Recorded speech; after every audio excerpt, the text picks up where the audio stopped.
तेज रफ्तार इंसाफ मिला है। 5 दिनों के अंदर अंदर जस्टिस मोहम्मद आसिफ के जो बेटा है मोहम्मद अबू जर, जो 2 बच्चियों को मारने वाला, उसको दोनों बच्चियों के या दोनों लड़कियों के खानदान वालों ने माफ कर दिए। मुबारक हो आप सब। तेज रफ्तार इंसाफ। जज साहब क्या बताते हैं उनकी फैमिली, जज साहब हमारे घर आए और उन्होंने ताज़ियत की और उन्होंने कहा कि मेरे पास अल्फाज नहीं है, मैं भी दुख में हूँ, मैं भी तकलीफ में हूँ, और लिहाजा आप मेरे बच्चे को माफ़ कर दें, मासूम बच्चे को।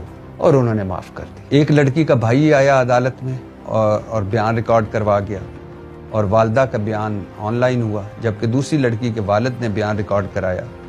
यानी सुलह सफाई, केस ख़त्म, 2 कत्ल हज़म, और जो 16 साल बेटा मोहम्मद आसिफ साहब का, जस्टिस आसिफ साहब का, जिसके पास ना शनाख्ती कार्ड है, ज़ाहिर 16 साल का है तो ना शनाख्ती कार्ड है उसके पास, ना उसके पास ड्राइविंग लाइसेंस है, तो वो 4 दिनों के पुलिस के रिमांड पे था। रिमांड पे क्या होना है, ज़ाहिर है आप देख सकते हैं कि वो किस तरह 4 दिन पुलिस के पास रहा होगा।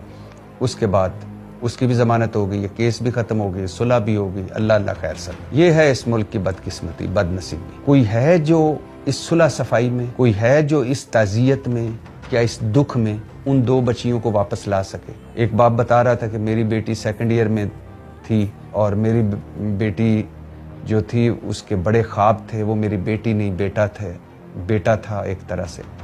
मेरा राइट हैंड था या लेफ्ट हैंड था, बेटी थी या बेटा था। कोई है जो उन 2 कीमती जिंदगियों को वापस ला सके, और कोई है जो उन 2 बच्चियों को मारने वाले को इबरतनाक सजा दे सके। जिसके पास ताकत है, आइन भी उसे सलाम ठोकता है, कानून भी उसे सलाम ठोकती है, और बाकी कानून जो नाफिज करने वाले हैं वो भी उसे सलाम ठोकते हैं।